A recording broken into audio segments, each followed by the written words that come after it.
Hi, Shalom Aleichem. I'd like to share something, the beautiful thought from the Sforno on this week's Parsha, Parshas Pekudei. So, the Parsha begins that Eile Pekudei HaMishkan Mishkan HaEdus.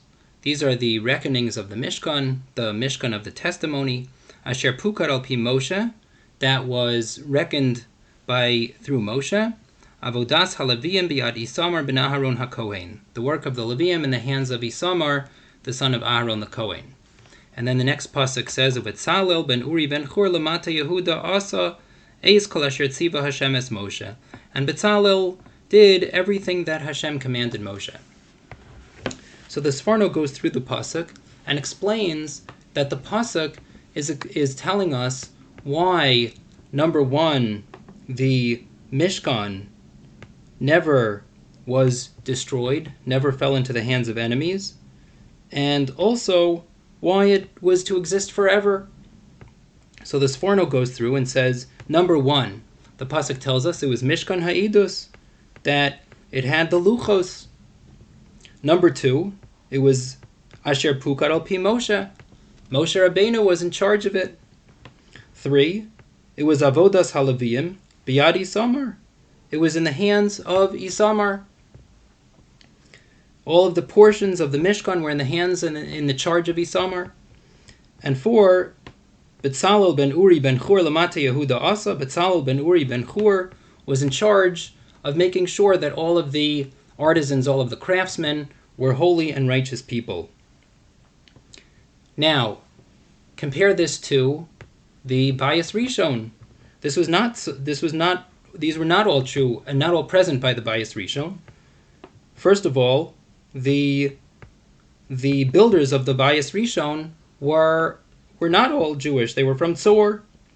So therefore, even though the Shechina did rest on the Bayis Rishon, but its parts deteriorated, and they had to do maintenance work, and eventually it fell into the hands of enemies. It was destroyed. And he continues, says, the Sforno continues, that the Bayis Sheni didn't have a single one of these things. And therefore, the Bayis Sheni did not have the Shechina rest on it, and it was destroyed.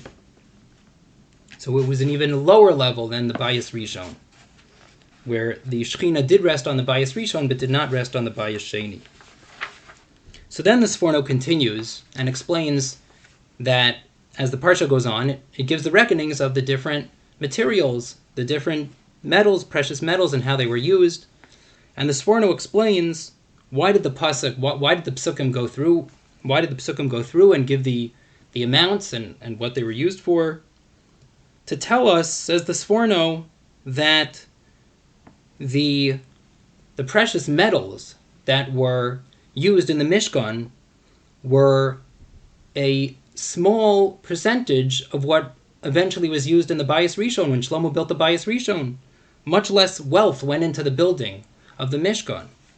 And the Bayis Rishon compared to the Bayis Sheni was also much smaller. The Bayis Sheni that was commissioned, that was built with the help of Hordus, was even more wealth went into that.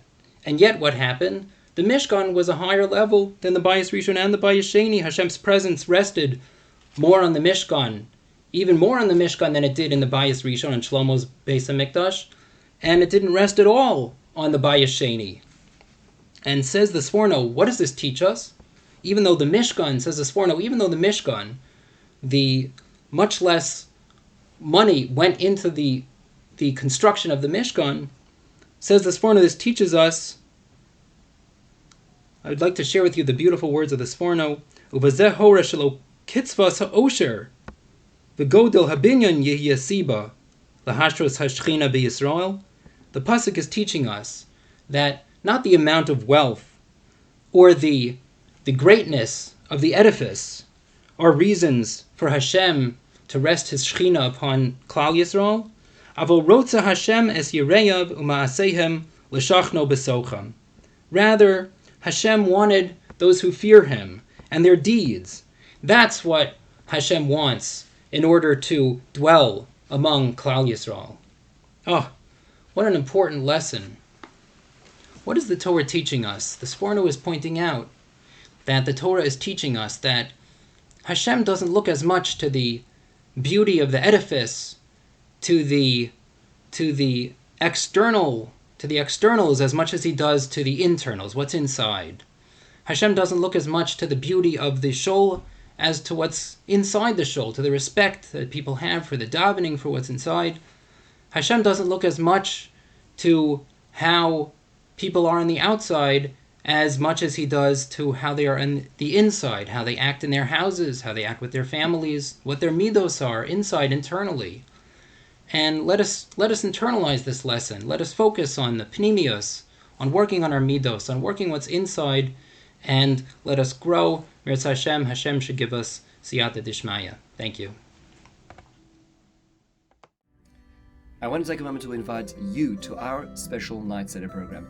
Our Aaron and Leah Night Seder program has been endowed to our shul, bringing in outstanding young Talmidei Chachamim to our shul every Monday to Thursday from 8:30 to 9:45 every night of the week, in order to give you the opportunity not just to listen to shirim, but to do your own learning. That means to say you choose, even if it be half an hour a week, you say, I would really like to learn X. I would really like to learn more about Y. And I want to come in. You can find a chevrusa. You'll be assigned your own chevrusa to work through it at your pace, at your level. That's what Night Seder is about. We're shifting from receiving shirim of Torah to learning Torah ourselves. Please join us for our Aaron and Leah Night Seder program. Looking forward to seeing you there shortly.